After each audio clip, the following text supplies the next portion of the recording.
예, 안녕하십니까. 글로벌 TPS 뉴스 팬 여러분. 자, 생명을 살리는 방송, 나라를 살리는 방송, 세상을 살리는 방송, 영혼을 깨우는 방송, 글로벌 디펜스 뉴스 GDN은요, God Defense Nation Korea, 하나님이 보호하시는 나라다. 대한민국은 우리 종북 주사파 어리석은 인간들이 지옥의 불고등에 떨어질 시간이 다 왔다. 째깍. 자, 이제 지옥행 열차가 출발합니다. 모두 탑승하시기 바랍니다. 자, 오늘은요, 이건 뭐 재밌는 이야기인지, 이거 어떻게 봐야 되는지. 자, 문재인 정부가요, 지금 중국하고 열심히 대만이 싸우고 있는데, 대만에다가 한국 잠수함 기술을 지금 수출을 추진하고 있다. 뭐, 이런 이야기를 해보도록 하겠습니다. 시진핑 뒤통수에다가 대못을 꽂아버린, 그런 이야기들을 좀 해보도록 하겠습니다. 자, 이 무슨 이야기냐면요. 그 전에 일어 영어 중국어 기사 주실 분, 뭐 외신 번역도 좋고, 혹시 현지에 사시는 분들 중에서 현지 소식들을 적어가지고 저희한테 이렇게 사진하고 이렇게 보내주실 분들은 dan7262@gmail.com으로 보내주시면 감사하겠습니다. 저희가 이게 뭐 소정의 원고를 드릴 수 있는 형편은 안 되고, 그냥 뭐 자발적으로 이 봉사하실 분들을 모집을 합니다. 예. 저희가 뭐 해드릴 수 있는 게, 저희가 판매하는 책들, 뭐 이런 책들, 이런 책 보이시죠? 방위산 40년 끝없는 도전 역사, 뭐 이런 책들, 이런 역사책들, 한 질로 파는 게 있는데, 저희를 꾸준히 도와주신 분들한테는 저희가 그런 것들을 이제 선물로 드릴 수 있습니다. 예. 자, 그렇고, 자, 넘어갈게요. 이 2018년 8월 25일, 대만 잠수함 사업에 뛰어든 국내 기업들 해가지고, 대만의 이제 독자적인 잠수함 개발 사업에 한국 기업체들이 뛰어든다. DSM의 대우조선해양하고 현대중공업이 뛰어든다. 뭐 이런 기사가 났었어요. 2018년에. 근데 그때 각 업체에서도 우리 그런 적 없어요. 그래 부인을 했고, 방사청에서도 부인을 했었습니다. 그 당시에 기사들 보면은 우리 그런 그런 적 없어요 하고 이제 그랬는데, 이 비즈 한국이라는 데서 이제 단독으로 나왔네요. 대만 현지 언론서 한국인 기술자 관련 보도가 나왔다. 그래서 근데 지금 한중 관계를 악영향을 우려해서 정부가 쉬쉬쉬 하고 있다.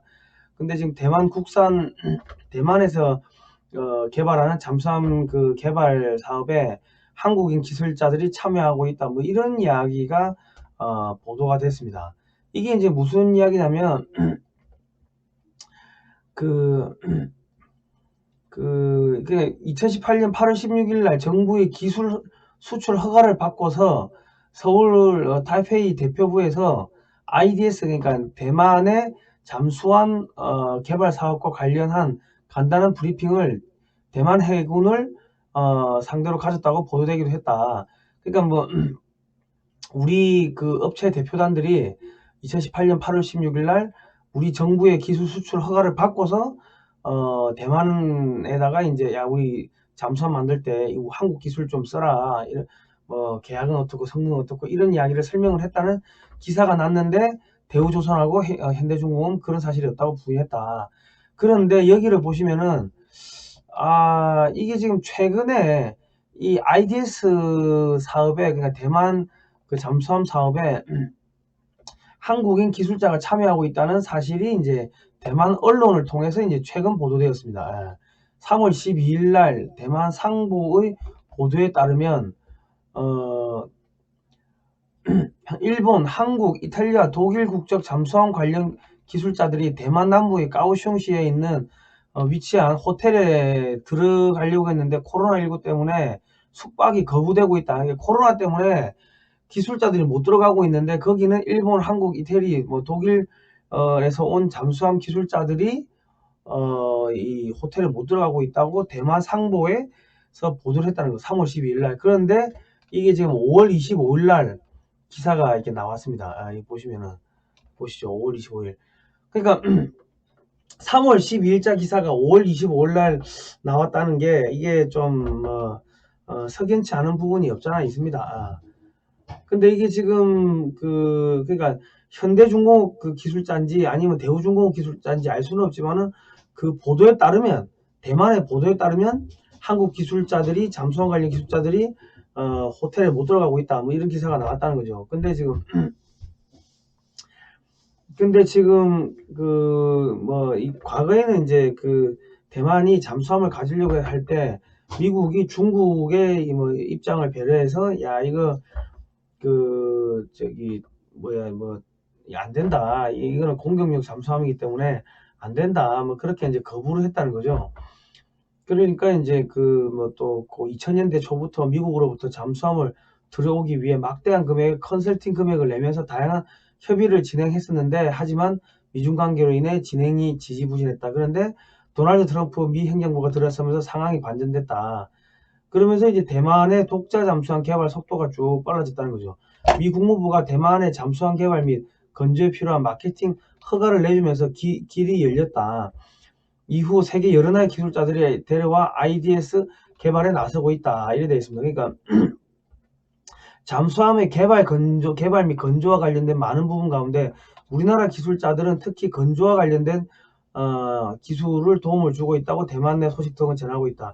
이와 관련해 정부 소식통은 대만 잠수함 개발에 우리나라 기술자들이 참여한 사실이 중국에 알려질 경우 자칫 한중 관계가 악화될 수 있어 우리 정부도 주시하고 있다고 전했다. 정부 소식통에 따르면 우리나라 기술자들이 간 건 맞는데 이게 사실이 중국에 알려질까봐 이게 조금 우려가 된다, 이제 그래 이야기를 했다는 거죠. 그리고 이제 우리나라 기술자들이 이제 건조 개발, 잠수함 개발, 건조 이런 부분에 이제 많은 이제 기술 자문을 하고 있다. 그렇게 보시면 되겠습니다. 그러니까 이게 지금 어쨌든 간에 이게 이제 이 지금 잠수함 8척을 대만이 이제 자체적으로 건조하는 뭐 그런 사업인데, 아마도 한국의 기술들이 대거 들어갈 거고, 그리고 이제 한국에서 만들지 못하는 부품이나 이런 거는 뭐 독일제나 뭐 다른 나라 제품들이 이제 들고 와가지고 이 대만에서 조립하는 뭐 그러한 과정으로 가는 것 같습니다. 자, 이 지금 왜 지금 한국이 지금 뭐 일본도 있고 뭐 여러 나라가 지금 참가하고 있는 걸로 지금 알고 있는데, 한국이 지금 상당히 지금 압도적으로 나가는 것처럼 이제 보도가 되는가. 그럼 지금 한국이 지금 인도네시아에 잠수함을 6척을 지금 수출했습니다. 1차 3척, 2차 3척, 총 6척을 수출한 실적이 있어요. 209급을. 그리고 이제 지금 보시면 한국에서는 209급 DSM이 1400, 그러니까 209가 1200톤급인데 한국에서 제시한 모델은 1400톤급을 이제 제시했다는 거죠. 그런데 이 사업에 이제 대만뿐만 아니라 북한도 참가하겠다고 뭐 의향서를 냈다, 이런 이야기들이 나오고 있습니다. 그런데 이제 일본보다 왜 한국이 이제 압도적으로 이 건조나 이런 데 참여를 많이 할 거라고 이제 우리가 이제 그렇게 생각을 할 수 있냐면은, 지금 여기 보시면은 대만 같은 경우는 큰 잠수함이 필요한 게 아니고, 이 대만 해협 죄송합니다. 코로나 아닙니다. 이 대만 해협을 막 건너오는 중국의 함정들을 막는 뭐 그 정도만 하면 되는 거죠. 그러니까 이 대만과 이 필리핀 사이의 해협, 그리고 대만과 중국 사이의 해협을 이 빨간색 동그라미 원을 틀어막는 그런 것만 하면은 중국에서 내려오는 중국의 북해 함대, 그러니까 청도에서 내려오는 항공모함 전단이 남중국 해로 내려갈 수가 없겠죠. 그거 차단만 하기 때문에 대형 잠수함이 필요한 게 아니고 그냥 여기서 왔다 갔다 하는 소형 잠수함이면 충분하다는 거죠. 근데 이제 일본 같은 경우는 이 태평양에서 작전을 해야 됩니다. 그러다 보니까 이 중국의 잠수함들이 태평양으로 나가는 것을 막아야 되기 때문에 잠수함들이 사이즈가 커요. 뭐 3000톤급, 4000톤급 이렇게 사이즈가 크다고. 그러니까 지금 대만 입장에서는 그냥 요 앞에만 막으면 되는데, 대만 해협만 막으면 되는데 뭐 굳이 그래 돈 많이 드는데 그런 뭐 큰 잠수함이 필요가 없죠. 왜냐하면 뭐 이 중국의 잠수함을 추적을 한다든지 이렇게 할 이유가 없으니까, 야 오지마, 야 절로 가, 일로 오지마 하고 뭐 쫓아내는 그 정도만 있으면 되기 때문에 일본의 그런 대형 잠수함을 만드는 기술들이 여기에 대만 잠수함 만드는데 들어갈 일은 없고, 그럼 일본은 기술을 잘 안 줘요. 그리고 비싸요. 더럽게 비싸요. 그렇기 때문에 일본은 아닌 것 같고 독일은 지금 너무 멉니다. 그러니까 이 잠수함을 이 건조 기술을 준다고 하는 거는 잠수함의 운영 노하우, 작전 노하우, 그러니까 군사 고문단까지 나중에 와가지고 한국 해군하고 그 해군하고도 같이 작전하고 훈련하고 이런 거를 해야 되는데 독일 해군이 여기까지 오겠습니까? 안 오지. 그리고 작전 환경이 여기하고 독일 쪽 그 바다하고는 완전히 틀린데, 이제 그런 부분까지 감안하면 독일도 그냥 일부 부품에 대한 뭐 그런 거지, 수출 그런 거지, 설계 건조 뭐 전체적인 그런 부분은 아닌 것 같고, 그리고 이제 그 독일이나 또 이 프랑스 같은 경우는 친중 성향이 좀 강하다 보니까 이 기술을 갖다가 중국에다가 건네줄 수가 있겠죠. 그러다 보니까 일단은 한국의 기술자들이 대거 참여가 되고 있다는 게 맞는 것 같습니다. 자, 그런데 그 다음은 이제 미국의 전략은 어떻게 되냐. 이 대만이 잠수함을 가지게 되면은 이렇게 대만 해역과 필리핀, 대만 요 사이를 이제 틀어막고, 그리고 이제 중국의 잠수함이나 이 항공모함이나 이런 함정들이 태평양으로 나가는 거는 이제 요 파란색 원, 일본 해군이 일본 해상 자위대가 틀어막는 거죠. 그리고 이제 그 중국에 있는 함정들을 공격하는 임무는 누가 맡는가? 한국 해군이 맡습니다. 왜? 한국 해군의 지금 장보고급 원급은 이 소형인데 소리가 너무 안 나가지고 이 미국의 그 항공모함 전단하고 이렇게 임팩 훈련하면 미 해군이 학살을 당합니다. 이 조그만 잠수함한테 안 잡히는 거죠. 그러니까 지금 요런 아주 이 작은 잠수함을 그 지금 대만한테 제공하겠다고 했는데, 아마도 그 대만은 뭐 한국형 장보고 원급을 뭐 이렇게 건조를 하지 않겠나 싶은 생각입니다. 그리고 한국이 이제 그거보다 조금 사이즈가 큰 한 1800톤급 장보고 2가 있고 3000 뭐 한 4, 500톤급 지금 장보고 3가 있는데, 지금 이러한 잠수함들은 한국은 수비형이 아니고 공격형입니다. 그러니까 그 다른 뭡니까 육상을 공격할 수 있는 그런 무기도 탑재하고 있고, 함정을 공격할 수 있는 장거리 대함 미사일도 뭐 탑재하고 있고, 여러 가지 그런 미사일들을 탑재하고 있습니다. 그러니까 이 대만이나 일본의 해상력은 방어용인 반면에 한국의 해군력은 방어도 하고 공격도 하고 이 두 개를 같이 능력을 갖고 있는 거죠. 미국이 이제 그런 식으로 한국의 해군력을 갖다가 이제 육성을 시킨 겁니다. 뭐 그런데 이제 한국은 지금 잠수함에서 이렇게 발사가 되는 이런 탄도미사일도 지금 요거는 이제 북한 그 사진인데, 이런 잠수함 발사 탄도미사일도 6발을 탑재를 하고 3000톤급 이번 함부터는 10발을 이제 탑재를 한다고 합니다. 그러니까 3000톤급을 지금 9척을 만드는데 그 중에 6척은 디젤 잠수함, 배터리로 가는 잠수함이고, 나머지 3척은 이제 원자력 잠수함이라고 하는데, 지금 원자로 설계는 2004년에 벌써 마무리가 됐다고 합니다. 그러니까 한국 능력으로는 뭐 원자력 추진 잠수함을 만드는 게 그게 어렵지가 않다. 그러니까 저런 잠수함들이 이 서해 바다에 꽉 돌아다닌다고 생각해 보십시오. 중국의 그 항공모함이나 이런 것들 백날 만들어 본들 무슨 의미가 있겠습니까? 그런 식으로 해가지고 한국한테 이제 중국의 함정을 때려잡는 그러한 임무를 이제 미군이 맡기는 거죠. 예. 자, 이제 한국이 이제 지금 만재배수량 한 10,000톤급의 이런 최첨단 이지스함을 6척을 이제 순수 국내 기술로 건조한다고 합니다. 전투 체계까지 국산화 시켰고, 이게 뭐 레이더 사거리가 한 500km 정도 된다고 하는데, 지금 그런 게 6척이 나오고, 그 다음에 이제 이지스함, 그러니까 세종대왕급이 만재배수량 한 12,000톤 정도 됩니다. 그러니까 이제 그런 배들이 3척이 있는데, 지금 저기 지금 탄도미사일을 이제 발사하면은 한 1000km 정도부터 이제 이걸 감지를 할 수가 있는데, 저게 탄도미사일로 요격을 할 수가 없어요. 그러니까는 이제 추가로 3척을 더 건조하는 선박은 이 탄도미사일을 요격할 수 있는 그런 미사일도 탑재를 한다는 거죠. 그러면 한국은 지금 2030년경 되면은 이지스함이 총 12척이 됩니다. 그러니까 서해안에서 이런 그 이지스함들이 막 돌아다니기 시작하면은 중국이 미사일을 아무리 탄도미사일을 이쪽으로 쏘아본들 서해안에서 다 막히는 그런 상황이 됩니다. 그리고 이제 문재인 정부가 자기 해상 초계기를 6척을 미국에다가 수의계약으로 주문을 했습니다.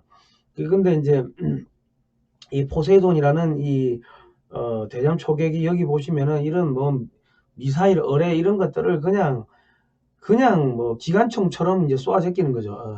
그리고 이제 장거리 대한미사일도 쏠 수가 있고. 그런데 이제 거기다가 이제 한국형 초음속 대한미사일이 이제 뭐 올해 말 내년 초 되면은 이제 이제 나온다는 이야기들이 이제 계속 나오고 있습니다. 그런데 이제 육지에서 이제 이 사거리가 한 500km 되고 마 한 3, 4 정도 되는데 육지에서 이제 적의 그 함정을 맞추는 중국의 함정을 맞추는 이제 육상 발사형도 있고 전투기에서 발사하는 이제 그 하늘에서 발사하는 공대함 버전도 있고 잠수함에서 발사하는 버전도 있고 잠대함 버전도 있고 함정에서 발사하는 함대함 버전도 있고 이 네 가지 버전을 동시에 만들어 가지고 대량 생산해서 배치를 한다는 거죠. 사거리 500km면은 그 제주도에서 청도까지가 한 500km 정도 되니까 사실 한국 앞바다에서 그냥 그 장거리 초음속 대형 항미사일을 기관총 쏘듯이 두두두두두 이렇게 쏜다는 거예요. 그냥 그 짓을 한국이 지금 하고 있습니다. 그런데 이제 거기 그것뿐만 아니라 지금 이게 한 3,000톤급의 호위함인데 이제 차기 호위함 전문용어로 FFX3급이라고 하는데 생긴 거 보니까 이렇게 좀 뭐 이지스함 비슷하게 생기지 않았습니까? 이지스함을 사이즈를 3,000톤짜리로 이렇게 줄여가지고 이렇게 해가지고 이제 끌고 다니는 거예요. 근데 이제 서해안 같은 경우는 사실 이 바다가 이 파도가 그렇게 세지가 않기 때문에 3,000톤만 해도 그 서해안 다니는 데는 뭐 아무런 문제가 없습니다. 예. 자, 그리고 이제 이런 그 윤영하급 500톤짜리에다가 이런 대한미사일을 쏘아가 달고 다니는데 이 해성도 지금 사거리를 2배로 이렇게 연장을 한다고 합니다. 이게 마 0.9에 한 150km 정도 나가는데 이거를 거의 한 300km까지 이렇게 사거리 연장한다고 하니까 이런 거를 이제 이렇게 그 성능을 업그레이드 해가지고 이제 대량 생산해서 배치한다는 거죠. 그러니까 중국의 함정은 서해안에서 돌아다닐 수가 없는 거죠. 그것뿐만 아니라 이제 또 뭐가 있냐면은 한국의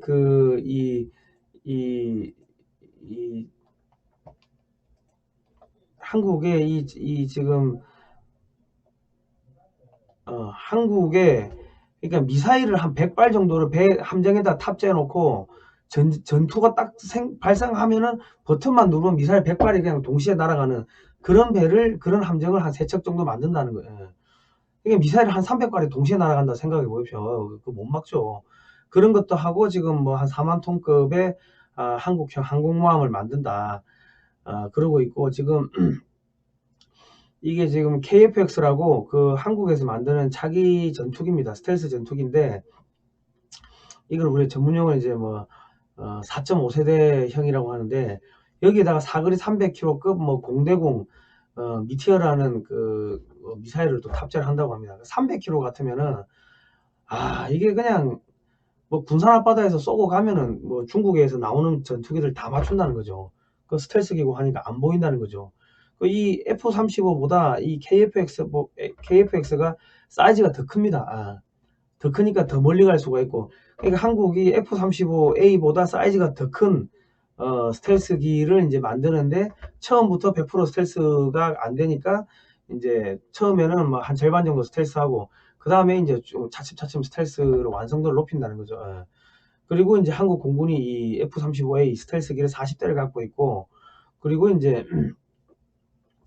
지금 2021년에 이제 완료가 되는데 한국이 갖고 있는 F-16 거의 한 180여 대 정도를 이제 다 성능을 업그레이드를 하게 되면은 지금보다 사거리도 더 이제 길어지고 더 전투 성능이 이제 좋아지는 거죠. 그러니까 중국의 전투기들이 이 F-16 최신 개량형을 이길 수 있는 애들이 아마 거의 없을 겁니다.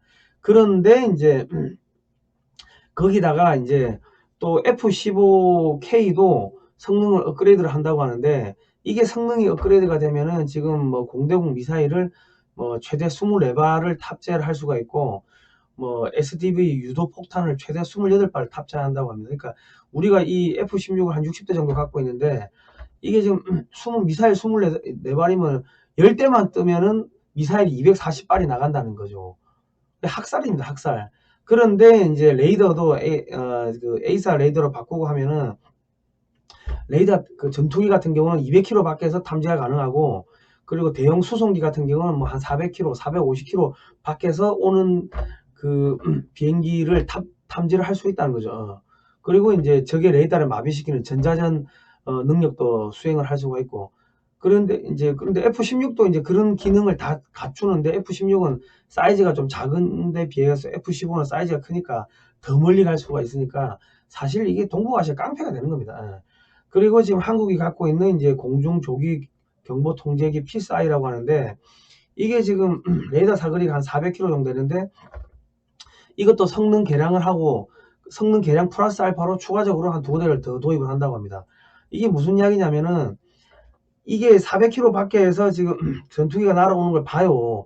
보고서 우리 전투기한테 이렇게, 야, 이게 전투기 날아온다 하고 이 좌표를 지정을 해줘. 타겟을 딱 지정을 해주면은, 뒤에서 예를 들어서 F-15 같은 전투기가 미사일을 뭐 10대 뜨면 240발이 실을 수 있지 않습니까? 공대공 미사일을 240발을 그냥 쏴버리는 거예요. 쏘고 걔들은 집에 가. 그러면은 이 240발이 이 공중 조기 경보 통제기가 지정해 준 좌표로 쫙 날아가는 거예요. 그러니까 학살입니다, 학살. 그렇다. 그러니까 이게 뭐 이렇게 해가지고 미국이 한국을 앞세워가지고 중국을 때려잡는 뭐 그런 지금 작업을 하고 있습니다. 그리고 이제 한국이 신형 탄도미사일 현무사를 올해 5월달에 시험 발사했다. 전술 핵 무기급 위력이다. 뭐 이런 기사가 나오고 있고요. 사거리 3000km급, 1500km급은 다 만들었고, 그거는 2010년에 만들었고, 3000km급 미사일을 지금 순항 미사일 만들고 있다. 그러니까는 뭐 이 서울에서 충청도에서 쏘면은 아시아 전체 뭐 저기 동남아까지도 때릴 수 있는 뭐 그런 이제 미사일 전력이 되는데, 그런 것들을 뭐 2000발 이상 뭐 이렇게 생산을 해가지고 쌓아 놓는다고 합니다. 그러니까 이게 사실 한국의 해군과 공군만 해도 중국의 이 해군과 공군을 압살할 수 있는, 완전히 학살을 할 수 있는 그러한 전력입니다. 그러니까 뭐 중국의 항공모함이 어쩌고 함정이 어쩌고 저쩌고 뭐 전투기가 어떻게 성능이 좋다고 하는데, 그거는 뻥카고요. 실제 뻥카입니다. 뻥카고, 한국군만 해도 중국의 공군이나 해군을 완전히 그냥 학살할 수 있는 수준인데, 그것만 있는 게 아니고 지금 제주도에 지금 서해안에 주말트급 이지스함이라는 게 돌아다니는데, 이게 지금 이때까지 훈련만 계속 그 연습만 하다가 지금 첫 번째 실전 배치된 게 지금 작전 투입된 게 서해 바다입니다. 한 척의 건조 비용이 5조 원인데 이게 레이더에 안 잡힌대요. 그리고 사거리 500km 이내에 항공기, 함정, 뭐 지상 물체, 탄도 미사일을 다 뽀개버릴 수 있는 그러한 무시무시한 애들이다. 그리고 이제 인디펜더스급이라 해가지고 3000톤급인데 연안 전투함입니다. 뭐 이런 것들이 이제 서해안에 막 돌아다니기 시작하는 거예요. 그리고 미 공군이 군산에 F-35A를 60대를 배치하고 있고, 제점 ER이라는 이게 사거리가 1000km짜리 대한미사일입니다. 사거리 1000km면요, 군산에서 쏘면은 북경까지가 1000km인데 이게 대한미사일 버전도 있고 이 지상 폭격용 버전도 있다고 합니다. 지금 한국 보고 사라고 막 하는데, 한국이 뭐 사는지 안 사는지는 모르겠는데, 한국도 뭐 미사일이 원체 많으니까 어쨌든 간에 이 반경 1000km 안에서 지상 타겟이나 함정은 그냥 학살당한다는 거죠. 그리고 B1B 랜서 초음속 폭격기에 이 제즘 이하를 98발을 탑재를 할 수가 있다고 하네요. 그리고 이제 한국 국방부가 하는 말과는 달리, 지난번에 5월 29일 날 이제 그 사드가 성주에 추가로 뭐 들어갔는데, 차량들이 막 들어갔죠. 근데 소프트웨어가 업그레이드 됐다. 이게 무슨 이야기냐면, 이 미국의 항공모함이 유사시에 서해로 들어와야 되는데, 그 막 둥풍 미사일 이런 것들 중국이 쏘면은 그런 것들 사전에 다 이렇게 탐지한다는 거예요. 그리고 이제 그 지금 뭐 사드를 한반도에 추가로 더 배치한다는 이야기가 나오고 있고, 뭐 패트리어트 미사일 포대를 지금 더 추가로 배치한다는 이야기가 나오고 있는데, 이게 미사일이 당연히 레이더는 여기에 있어도 미사일이 저기 있으면은 여기서 레이더에서 다 미사일한테 원격으로 조정을 하는 그러한 소프트웨어가 지금 설치됐다고 합니다. 그러니까 그 성주에 레이더 기지가 있고 평택에 미사일 발사대가 있으면은 성주에서 레이더가 잡아가지고 그 전파를 쏘면은 평택에 있는 미사일 기지에서 미사일이 발사되는 거예요. 뭐 하여튼 뭐 그렇다고 합니다. 그러니까 이제 서해안에서 이 중국 함정, 중국 해군 항공모함, 뭐 함정, 잠수함, 전투기 뿐만 아니라 뭐 또 뭐 있어요. 뭐 미사일, 각종 미사일 이런 것들이 완전히 그냥 무용지물 쓸모가 없는 상황이 돼버리는 거죠. 그런 다음에 이런 이 항공모함들이 서해안으로 직접 들어가는 겁니다. 그러니까 이제 거의 끝난 것 같습니다. 이제 문재인 정권도 이제 완전히 반중으로 지금 서서히 돌아서고 있는 것 같고, 지금 북한이 지금 이제 각근 전략이라고 할 수가 있는데, 북한이 그 한국의 각근을 자르기 위해 가지고 일본과 미국의 각근 두 개를 자르기 위해 가지고 반일 감정을 조장하고 반미 감정을 조장하고 그런 걸 했는데, 지금 이 문재인 정권이 잡고 있는 각근이 뭡니까? 북한이고 중국인데, 미국이 중국을 완전히 개박살 내버리고 이 문재인 정권으로 하여금 지금 G7에 들어오게끔 뭐 그래 만들고, 지금 문재인 정권이 들어가겠다고 했죠. 들어가는 순간 이제 앞으로 중국을 때려잡는데 제일 선봉에 세울 겁니다. 그러면 문재인 정권의 각근을 하나 잘라버린 거고, 지금 김여정이가 나와가지고 야 그 남북 그 개성 연락소 철거하라고 지금 난리치고 있는데, 북한의 이 각근도 하나 잘라버린 거죠. 그러니까 지금 문재인 정권이 고립이 된 겁니다. 고립이 되니까 뭐 어떻게 남한 내에서 뭔가를 막 하려고 하는데, 미국이 야 그거 하면 안 돼, 너 잘못하면 우리 말 안 들으면 네 북한에다 임마 물건 저기 뭐 석탄 사오고 이런 거 다 알고 있어, 세컨더리 보이콧 들어가고 그럼 은행 2개 무너지고 너 그러면 임마 여적지 사형되는 거야, 계속 그 이야기 그렇게 압박하고 있고. 그리고 뭐 야 부정선거 자꾸 이야기 나오는데 우리가 한번 집중적으로 우리 언론에서 보도 한번 하게 해줄까, 뭐 이런 이야기들 뭐 나오고 있으니까 문재인 정권이 할 수가 있는 게 아무것도 없는 거예요. 뭐 그렇습니다. 국민 여러분 너무 걱정하지 마십시오. 자, 그리고 지금 2020년 6월 10일 수요일 오후 3시에 서울 프레스센터 19층 국화홀 30석입니다. 여기서 한국경찰 그 중국인 사자 명예훼손죄로 언론인 체포, 주권 국가 포기했나 외신 기자회견을 합니다. 그 이번에 그 경기지방 남부경찰청 사이버수사대에서 저를 중국인 사자 명예훼손죄로 체포를 했습니다. 그런데 그 고소장을 떼달라니 고소장도 안 떼주려고 했는데, 우리 변호사님이 야 압력을 넣어가지고 규정대로 하라고 해가지고 고소장을 떼왔는데 보니까는 이름도 지워버리고, 그리고 안에 내용도 없어요. 생선으로 치면 머리, 가슴, 꼬리가 있으면은 대가리하고 꼬리만 있고 가운데 몸통이 없는 거예요. 그럼 우리는 누가 나를 고소했는지도 모르고 있고 무슨 내용으로 고소했는지도 모르고 있고, 중국인 사자 명예훼손이면 사자 명예훼손은 친고죄이기 때문에 그 가족이 해야 되는데, 이 죽은 중국인하고 저기 고소한 사람하고 가족이라는 것도 우리가 알 수가 없는 뭐 그런 상황이고, 뭐 여러 가지 이상한 일들이 벌어집니다. 그 지난번에 평택에서 뭐 저기 누가 뭐 저기 누가 그 평택에 보건소에서 쓰러져 죽었는데, 그 이제 평택에서는 이제 음성이라고 판명을 했죠. 코로나가 아니라고 했는데, 그 의사 선생님이 이제 당신 코로나 증상 같으니까는 우한폐렴 증상 같으니까는 보건소 가봐라 해가지고 가가지고 줄 서 있다가 팍 죽었어요.